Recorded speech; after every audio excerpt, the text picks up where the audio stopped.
بسم اللہ الرحمن الرحیم۔ السلام علیکم۔ آج آپ کو اردو کی کلاس میں خوش آمدید۔ آج جو سبق پڑھنے جا رہے ہیں اس کا عنوان ہے عبرت۔ عبرت کا مطلب ہے سبق حاصل کرنا، کسی تکلیف دہ واقعہ، حادثہ کو دیکھ کر، سن کر یا پڑھ کر نصیحت حاصل کرنا۔ چند سال گزرے۔ کسی شہر میں ایک بے پرواہ مغرور نوجوان رہتا تھا۔ اس کا نام فرحان تھا۔ وہ نہایت حسین تھا۔ اس کا رنگ گورا تھا۔ اس کے نقش و نگار موزوں تھے۔ اس کی آنکھوں میں دلکشی تھی مگر وہ بیوقوف تھا۔ جب وہ بازار جاتا تو رستے میں ایک بوڑھے فقیر کو دیکھ کر ہنسا کرتا۔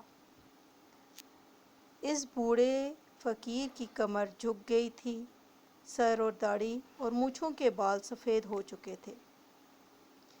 آنکھوں میں شباب کی چمک کے بجائے ضعیفی کی بے رونقی تھی۔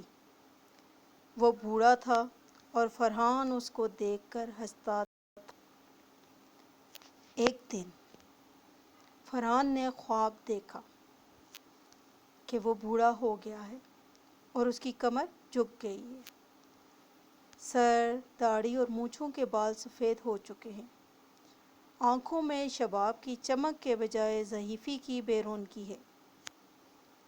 جب وہ جاگا تو اپنے خواب پر دیر تک ہنستا رہا، مگر بازار جاتے وقت جب وہ بوڑھے کے پاس سے گزرنے لگا تو یکایک اسے رات کا خواب یاد آ گیا اور اس نے بوڑھے کی بے نور آنکھوں کے آئینے میں اپنے شباب کا عکس دیکھا اور اسے پہچاننے میں غلطی نہ کی۔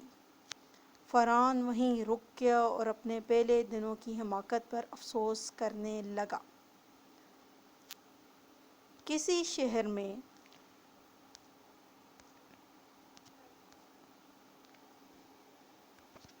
ایک آدمی رہتا ہے، اس کا نام فرحان ہے۔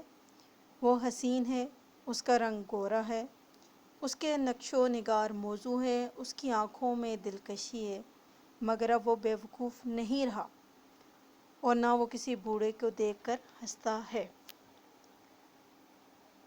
دنیا میں عبرت کی سب سے بڑی مثال فرعون کی ہے۔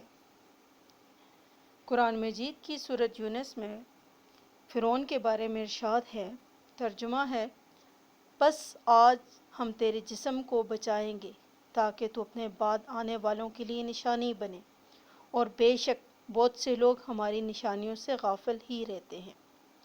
خدائی کا دعویٰ کرنے والے فرعون کی لاش کو سمندر نے قبول نہیں کیا، بلکہ اس کو ایک نشان عبرت بنانے کے لیے باہر پھینک دیا۔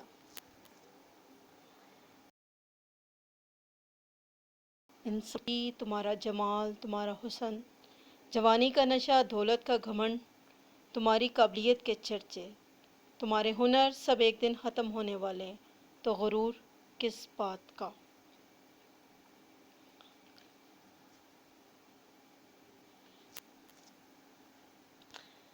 جگہ جی لگانے کی دنیا نہیں، جگہ جی لگانے کی دنیا نہیں، یہ عبرت کی جا ہے تماشا نہیں۔